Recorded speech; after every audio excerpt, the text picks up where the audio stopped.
If you know as an organized group, number two, that you want to weigh in on how the city's rebuilt after this, then I would recommend that you put your powerful selves together and make your voices heard on what you think should be salvaged in the city.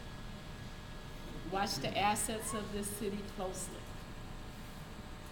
Because when people get nervous and upset, they may do things that may not make sense to you. Because that's what happens, we panic. So watch closely what is going on. So if you want to weigh in on whether you agree or disagree, you can say it from the beginning.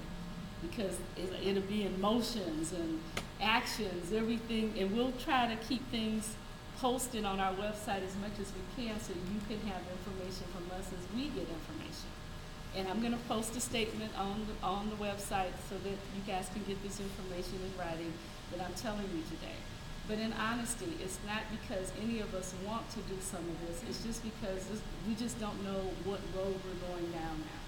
It's like the navigator says, turn left on Victory, turn right on Van Nuys, and then you look around and you don't know where you are, and it's recalculating. And it will continue to recalculate till we find our destination. And as a city, we can do it as a family. I know that Stephen some time ago wrote an article about the city should engage the neighborhood councils in deciding how it rebuilds itself. I don't know that the city will engage you, but you need to engage the city. And let your politicians know what you really feel strongly needs to happen when we rebuild this. I'm going to make these motions available to you so you can see, even though it was received and filed, it gives you a glimmer of the way the council's thinking. And it is what we're doing anyway. And the discussion, if you watch the discussion in yesterday's meeting, you can get a flavor for how this looks from the city standpoint. It was very interesting from that. And then there was also a news blast by Mr. Parks when he made a radio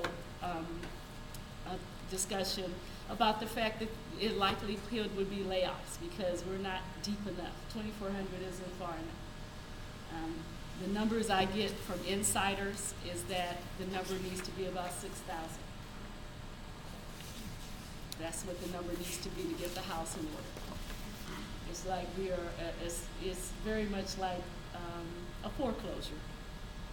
That's what it is, sort of like a foreclosure in a way. Let me get some perspective. How many employees are not misfired? Does the city have? Do you happen to know? See, I know they eat up, they're 70% of the budget. I'm not sure how many. Yeah, I'm not either.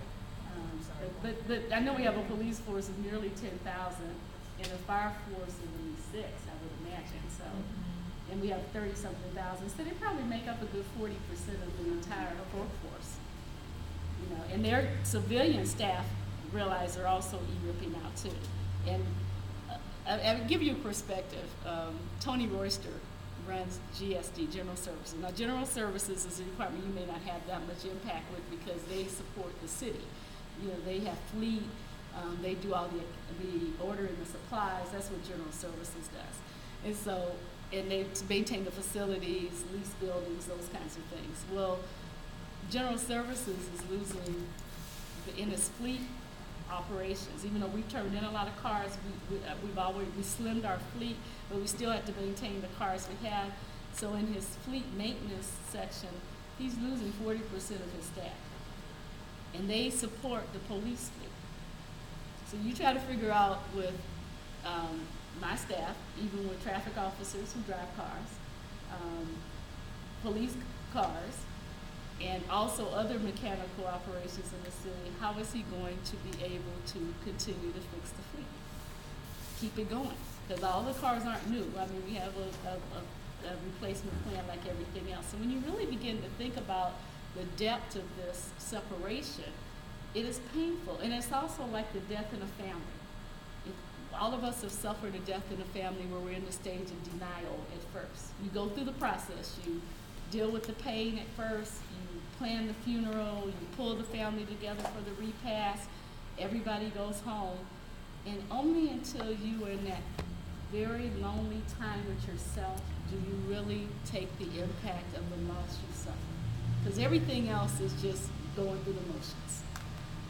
But when you deal with the aloneness of the fact you can't pick up the phone and call anxiety anymore, or you won't see her at the next birthday gathering. Or the date comes by and you remember a nice time when we were together. That's when it sits in, and that's what's happening with the city employees in this separation. The separation of all of their coworkers en masse. I mean, we go to retirements here and there en masse. I mean, and that's what's happening now. And so that's why the remorse is sitting in the employees. So it's going to be a period of time where we suffer, and we're going to get through this. We will get through this, but we just have to start somewhere. We have to know where the bottom is and start from that point up and figure out what we're going to do. Well, I know we all appreciate your comments. How does essentially all of this relate to what we're here to do, which is to approve the MOU? Well, that's what I said. I can't continue with the MOU to approve it because I don't know what I'll be able to provide you with regard to services. In other words, there's no point in us remaining that. Well, I won't say that. I think the important part of this is that, number one, if we ever find out the bottom of this and we can resume this, I want to do that. But I need to know exactly what the Department of Transportation is going to be like and what I can offer you in an MOU. So there is a point to you being here, because what I really want you to hear is the fact that you still have a voice in what we rebuild in the city. It doesn't begin and end with an MOU. The city continues on. The voice that we have for the city is more of a joke than anything else. Because anytime you go before a commission or even the city council, we're not given the time to make an adequate presentation. We're limited to 1 minute or 2 minutes, and that's a joke. It really reflects the fact that the people who are sitting listening to us are really not interested in what we have to say. They're only interested in giving the impression that they're accepting the public's input. The rest is all a joke, because as somebody's in the middle of making a really relevant point, and the time, the buzzer sounds and the time is up, next speaker please. I mean, it's like, all right, you've had your shot, let's get to the next one so we can get the hell out of here. I understand. Geez, that's two dismal reports in one day. Well, Maybe that's us. but maybe I could make a suggestion here. Yeah. I have